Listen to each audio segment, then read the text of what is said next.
Buenos días. Mañana viajaré a Washington para reunirme por invitación del presidente Trump con él y, posteriormente, asistir al funeral del gran amigo de Israel, el senador Lindsey Graham. Debo decir que ha sido uno de los mayores amigos de Israel desde la fundación del Estado. Es justo que le rindamos ese honor. Por supuesto, conversaré con el presidente Trump sobre todos los asuntos que están sobre la mesa, incluido el tema de Irán. En cuanto a Judea y Samaria, las instrucciones que hemos dado son entrar en las aldeas, registrarlas, incautar armas y detener a los sospechosos. Estas operaciones ya se han llevado a cabo y continúan en esos momentos. También se realizó una operación en el hospital de Nablus, donde se ocultaban 2 colaboradores del terrorismo y fueron capturados. Además, se selló la vivienda del terrorista como paso previo a su demolición y también se está preparando acciones contra las viviendas de otros colaboradores. Asimismo, estamos preparados para actuar de manera más amplia contra los focos del terrorismo. El ministro de Defensa ampliará esa información. El tercer asunto ocurrido en los últimos días fue la decisión adoptada por una amplia mayoría de los Estados miembros de destruir al fiscal jefe de la Corte Penal Internacional, CPI.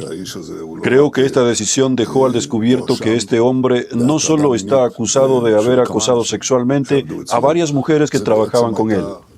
Esa fue la razón por la que canceló su visita a Israel, abandonó lo que había dicho sobre el sistema judicial israelí y sobre la necesidad de realizar una investigación exhaustiva y pasó inmediatamente a promover órdenes de arresto contra mí y contra el exministro de Defensa Yoav Gallant. Lo hizo para desviar la atención, reunir a todos los enemigos de Israel en torno a su causa y, de ese modo, obtener un escudo de protección para sí mismo. Ese escudo acaba de romperse y ha dejado al descubierto tanto sus verdaderas motivaciones como la injusticia y la profunda corrupción que existen no solo en la oficina del fiscal, sino en toda la Corte Penal Internacional. Anoche hablé con el secretario de Estado, Marco Rubio, y una vez más me reiteró la determinación de Estados Unidos de actuar con firmeza contra esta organización que pone en peligro la justicia internacional y también amenaza el derecho de los estados democráticos y soberanos al ejercer su soberanía al intentar someter su seguridad a las decisiones de una burocracia corrupta en La Haya. Creo que se trata de un avance muy positivo y considero importante que se apoye esta postura en todo el mundo. Estoy de camino a Washington para reunirme con nuestro amigo, el presidente de los Estados Unidos, Donald Trump. Esta será mi 8ª reunión con él desde que fue elegido presidente para su segundo mandato, más que con cualquier otro líder internacional. Es un privilegio, pero también una gran responsabilidad. Por mi experiencia como primer ministro, sé que en estos tiempos tan complejos debemos actuar con gran determinación, pero también con gran prudencia. Hablaremos de todos los temas que están sobre la mesa, comenzando por Irán. Y por supuesto, nuestro objetivo es preservar nuestra seguridad y al mismo tiempo ampliar el círculo de paz que nos rodea. Emprendo esta misión con un objetivo claro: garantizar la seguridad, la fortaleza y el futuro de nuestro querido Estado de Israel. También viajo con otro propósito: rendir un último homenaje a nuestro amigo, un verdadero amigo mío y del Estado de Israel, a Natan Sharansky, uno de los más grandes amigos que el Estado de Israel ha tenido a lo largo de su historia. Estoy seguro que, en este sentimiento, también represento a todos ustedes, los ciudadanos de Israel. Tras 2 semanas de ataques, la guerra con Irán se detuvo el fin de semana mientras el presidente Trump daba paso a nuevas negociaciones. En Israel, el primer ministro Benjamin Netanyahu criticó duramente al alcalde de New York, Zohran Mamdani, por una retórica que, según él, es antisemitismo.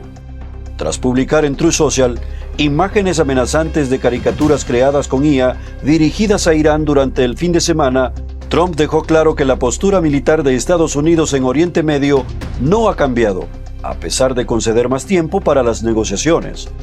El embajador de Estados Unidos ante las Naciones Unidas, Mike Waltz, comentó en Fox News: como dijo el presidente, estamos listos para la acción.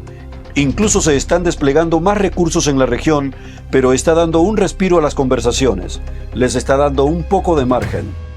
A pesar de los informes sobre la disminución de las reservas de municiones, la administración Trump insiste en que el ejército estadounidense está preparado para atacar si fracasa la diplomacia.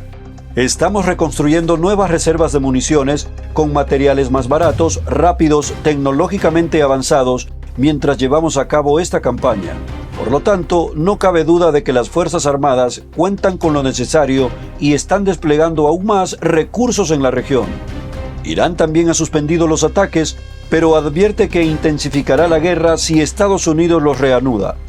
Funcionarios israelíes creen que el presidente se verá obligado a escalar el conflicto, argumentando que es improbable que Irán haga las concesiones que Washington exige. El primer ministro Netanyahu partió de Jerusalén el lunes para reunirse con el presidente Trump el martes.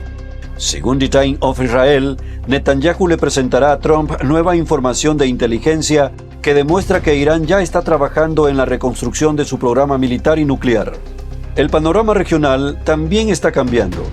Estados Unidos advirtió que Turquía aún no cumple con las condiciones necesarias para obtener aviones de combate F-35 estadounidenses.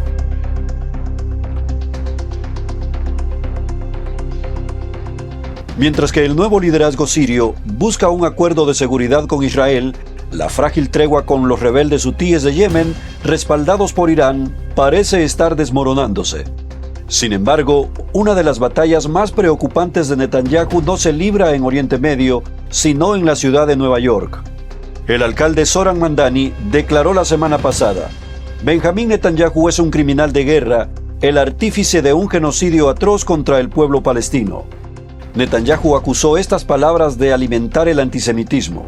En declaraciones al programa Fox News Sunday Morning Future, con María Bartiromo, Netanyahu afirmó: miren lo que está haciendo, está fomentando el odio. El primer ministro añadió: se supone que es el alcalde de todos los neoyorquinos, judíos, cristianos, musulmanes, todos, pero está intentando enfrentar a un grupo contra otro e infundiendo odio y miedo. Hablo con los judíos estadounidenses en New York y tienen miedo ahora mismo. Y no creo que sea casualidad. Netanyahu dice que planea visitar New York en el futuro, a pesar de las amenazas de arresto que Mamdani le hizo en el pasado. Netanyahu sostiene que le preocupa más la seguridad de los demás, especialmente en un momento de creciente antisemitismo. Y creo que eso forma parte de ese lenguaje de incitación al antisemitismo que está calando en muchos círculos de Occidente, en Estados Unidos e increíblemente en la ciudad de Nueva York, que tiene la segunda mayor población judía del mundo después de Israel, comentó Netanyahu. Y creo que está mal, todo está mal, dijo.